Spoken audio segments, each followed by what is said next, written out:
Um tempo atrás, numa viagem de avião, eu sentei confortavelmente numa poltrona da classe econômica e uma senhorinha se sentou do meu lado. Ela se virou para mim, toda simpática, e perguntou: "Você não é o menino da Lava Jato?" Muitas pessoas nos param na rua para dizer: "Não desistam, vocês nos representam, perseverem." E essa senhorinha simpática virou sorrindo para mim e disse: "Ah, meu filho, isso aí não vai dar certo." Ela me fez lembrar daquela hiena Hard dos desenhos animados. Você lembra? O que mesmo que ela falava? Ó céus, vida, ó azar, isso não vai dar certo. Você conhece alguém assim, que perdeu as esperanças? Que acredita que o Brasil não tem jeito? É possível nós vencermos a desesperança e nós derrotarmos a grande corrupção impregnada nas nossas instituições.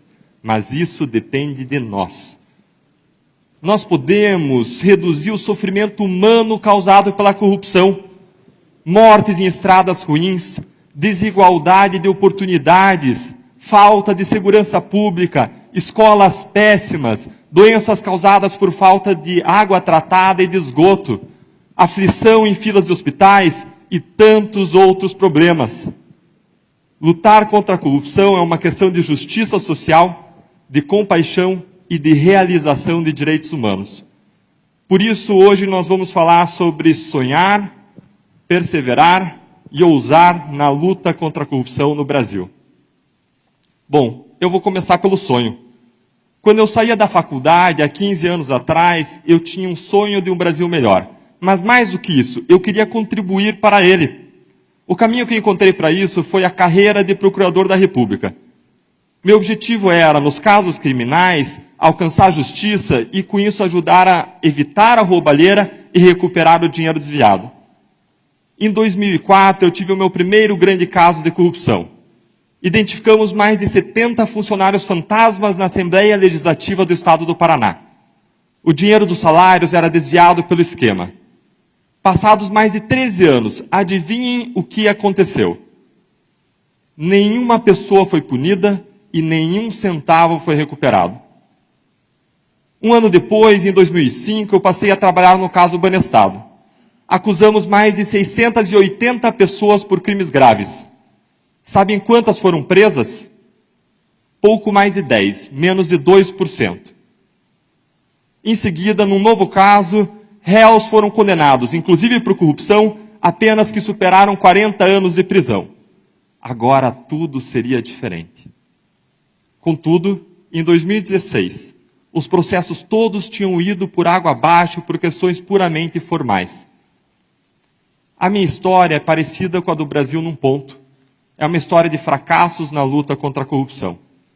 Um estudo mostra que 97 a cada 100 casos de corrupção comprovada acabam em plena impunidade. As engrenagens do sistema de justiça criminal estão concatenadas, ajustadas para não funcionar contra os poderosos. Foi nesse contexto que no início de 2014 eu fui convidado para entrar na Lava Jato. Um caso até então desconhecido, que era apenas uma montanha de trabalho. Como vocês veem, eu tinha várias razões para dizer não. Afinal de contas, nada que eu tinha feito até então tinha adiantado alguma coisa. Na vida, todos nós teremos frustrações correndo atrás dos nossos sonhos. Muitas vezes você não decide o que acontece com você, mas você decide a sua atitude diante do que acontece com você. Diante dessas frustrações, eu poderia amargar e desistir. Mas eu decidi não desistir. Eu decidi perseverar e aceitei o convite. Isso me deu o privilégio de fazer parte de uma grande equipe de agentes públicos que decidiu ousar por meio de um novo modelo de investigação. Com o trabalho inovador dessa equipe, o apoio da sociedade e uma série de sortes, foi possível avançar contra a corrupção e revelar um imenso esquema criminoso.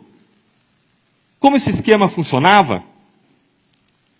Grandes empresas se articularam para inflar contratos bilionários com a Petrobras. Elas pagavam propinas para aumentar os seus lucros. Do outro lado, o interesse de agentes públicos casava com o desses empresários. políticos e partidos escolhiam a dedo funcionários, altos executivos da Petrobras, justamente para que eles arrecadassem propinas. O suborno fluía para campanhas eleitorais e para o bolso dos envolvidos. Os recursos iam dos empresários até os agentes públicos por meio de lavadores de dinheiro profissionais, que faziam o dinheiro sujo parecer limpo. As investigações comprovaram o pagamento de mais de 6 bilhões de reais em propinas e os prejuízos da Petrobras são estimados em até 42 bilhões. Como resultado, apenas em Curitiba, 282 pessoas foram acusadas por crimes como corrupção, lavagem de dinheiro e organização criminosa. 107 já foram condenadas, apenas que somam mais de 1.600 anos de prisão. Muitas dessas pessoas eram e são poderosas. Dentre eles, 6 ex-parlamentares, um ex-presidente da Câmara dos Deputados. Em Brasília, apenas a colaboração do Odebrecht implicou quase 1/3 dos senadores e ministros e quase metade dos governadores. Além da punição aos criminosos, estão sendo recuperados aos cofres públicos mais de 10 bilhões de reais, quando a regra no Brasil é não recuperar nenhum centavo. O que a Lava Jato revelou na Petrobras já é muito grave. Mas as provas trouxeram à tona um monstro ainda mais assustador. Esquemas semelhantes estavam espalhados em vários órgãos federais, estaduais e municipais. Descobriu-se que políticos e partidos desonestos escolhem para cargos de direção de órgãos públicos pessoas incumbidas de arrecadar propinas. O dinheiro enriquece os criminosos e financia caras campanhas eleitorais garantindo a reeleição. Ou seja, a corrupção alavanca a permanência dos corruptos no poder, o que gera mais corrupção, o que gera mais permanência dos corruptos no poder, formando-se um círculo vicioso que deturpa a democracia e torna a sociedade brasileira prisioneira da corrupção. O esquema da Petrobras, portanto, é apenas a ponta de um gigantesco iceberg. Estima-se que a corrupção desvia no Brasil 200 bilhões de reais por ano. Bilhões! Isso me traz a um ponto fulcral. Não importa se você é de esquerda, de direita, de centro, de cima, de baixo, de lado, você tem algo importante para fazer com 200 bilhões. Você poderia, por exemplo, triplicar o orçamento federal em saúde ou em educação, ou multiplicar por 5 tudo que se investe em segurança pública no nosso país. Se você quer um país melhor, não há como alcançá-lo sem nós enfrentarmos esse problema. E pela primeira vez as coisas começaram a dar certo. Agora, o que a Lava Jato faz é um diagnóstico. Mas não basta diagnóstico, nós precisamos de tratamento. A corrupção sistêmica pode ser comparada ao apodrecimento de maçãs em um barril. O problema não é resolvido simplesmente retirando as maçãs podres. É preciso mudar as condições de luz, temperatura e umidade que fazem as maçãs apodrecerem. Muitas pessoas acreditam que a Lava Jato vai transformar o Brasil, mas é preciso ir além da Lava Jato. Isso nos leva ao final do ano de 2014, quando, para atacar causas centrais da corrupção, foram desenvolvidas propostas legislativas que ficaram conhecidas como 10 medidas contra a corrupção. Elas foram uma iniciativa inédita e ousada do Ministério Público em conjunto com a sociedade civil. O seu objetivo era prevenir a corrupção, reduzir a impunidade e recuperar o dinheiro desviado. Elas alcançaram o apoio de mais de 2 milhões de brasileiros que, por meio das suas assinaturas, as tornaram um projeto de lei de iniciativa popular. Em 2016, enquanto o Brasil chorava a tragédia que vitimou o time de futebol da Chapecoense, a tragédia de avião, na calada da madrugada, a Câmara dos Deputados destruiu as propostas. No lugar das medidas anticorrupção, foi aprovado um projeto que objetivava amarrar as investigações. Novamente, nós podemos amargar e desistir. Lembre que muitas vezes na vida você não decide o que acontece com você, mas é você quem decide qual é a sua atitude diante do que acontece com você. Nós poderíamos amargar e desistir, mas eu decidi perseverar. De lá para cá, contudo, eu tenho visto muitas pessoas amargarem. Para piorar a situação, uma sucessão de notícias ruins se acumularam que soam como mais fracassos na luta contra a corrupção. Malas de dinheiro circulam anos depois de iniciada a Lava Jato. Ministros soltam e ressoltam políticos e corruptos poderosos.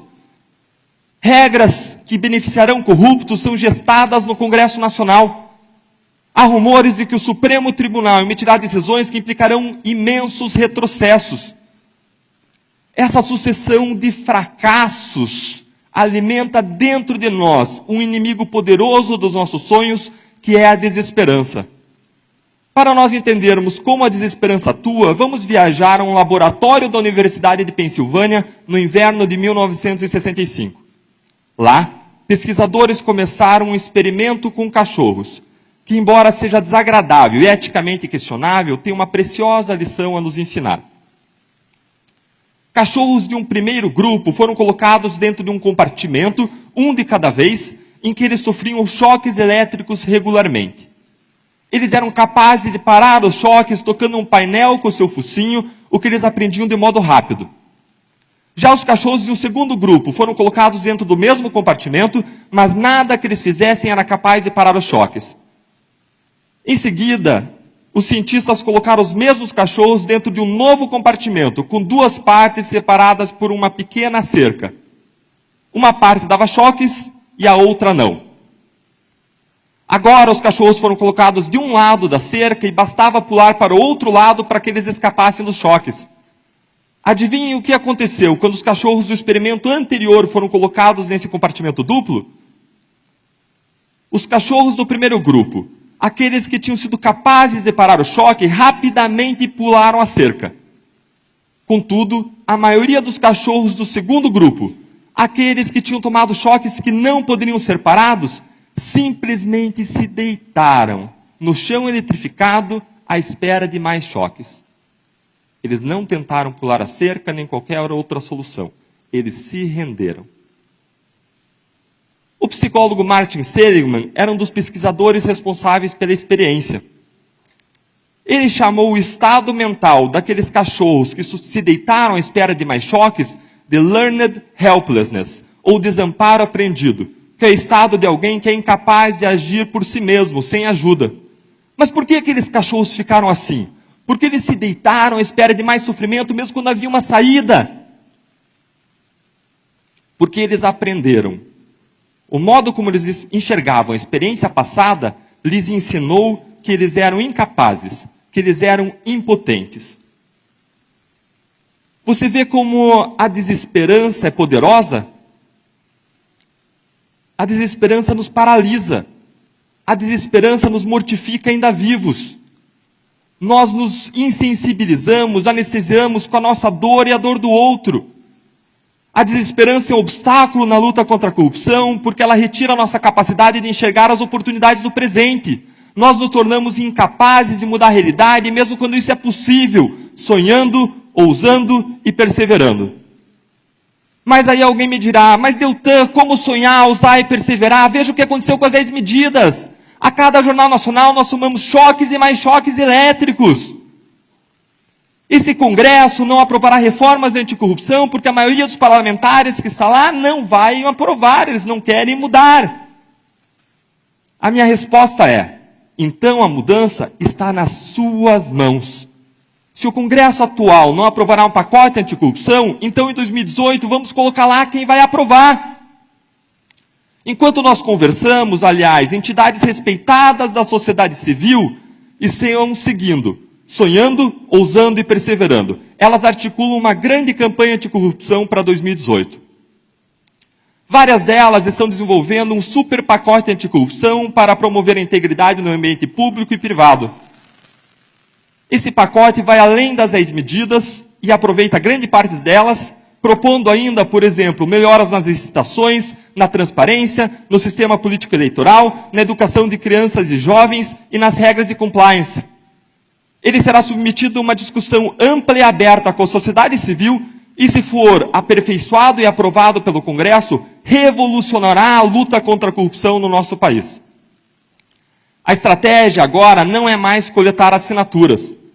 É escolhermos como novos senadores e deputados apenas os candidatos que possuem um passado limpo, tenham um compromisso com a luta anticorrupção, têm um compromisso com valores democráticos e, além disso, o que é importantíssimo nesse momento do nosso país, apoiem o pacote anticorrupção. A ideia agora é nós tomarmos o endosso ao pacote como um critério inafastável para o voto que o cidadão conjugará com outros critérios da sua preferência. Não se trata mais de apenas uma campanha de voto limpo.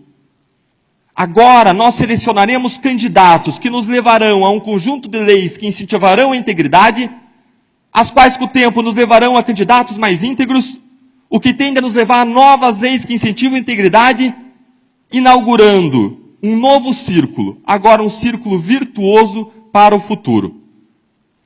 O meu maior medo é que alguns de nós, muitos de nós, como aqueles cachorros que se deitaram à espera de mais choques, não percebamos que em 2018 existe uma cerca baixa sendo colocada perto de nós. Nós podemos dar um grande salto contra a corrupção no Brasil. Talvez você esteja achando tudo isso muito bonito, mas queira me dizer, como aquela senhorinha do avião, ah, meu filho, isso aí não vai dar certo. Se você perdeu as esperanças, eu quero dizer que eu entendo você, mas eu quero propor um exercício mental. Pense na pessoa que você mais ama na face da terra. Talvez a sua mãe, ou o seu filho, o seu marido ou sua esposa. Imagine agora que você vai ao médico e ele lhe diz que essa pessoa que você tanto ama tem uma doença terminal e possui poucos meses de vida. O que você faz? Você vai para casa esperar ela morrer? Ou você vai fazer tudo o que estiver a seu alcance para salvar a vida dela? Indo de site em site, de médico em médico, dobrando seus joelhos e buscando a cura, ainda que seja improvável? A verdade é que existem causas pelas quais vale a pena se lutar, independentemente do resultado, e o nosso país é uma delas. Lutar contra a corrupção é lutar pelo nosso país, e lutar pelo nosso país é lutar por quem nós mais amamos, e nós jamais desistiríamos deles. Se o brasileiro é aquele que não desiste nunca, vamos dizer aqui que nós somos brasileiros e não desistiremos do nosso país. Nós seguiremos juntos, sonhando, ousando e perseverando. Muito obrigado.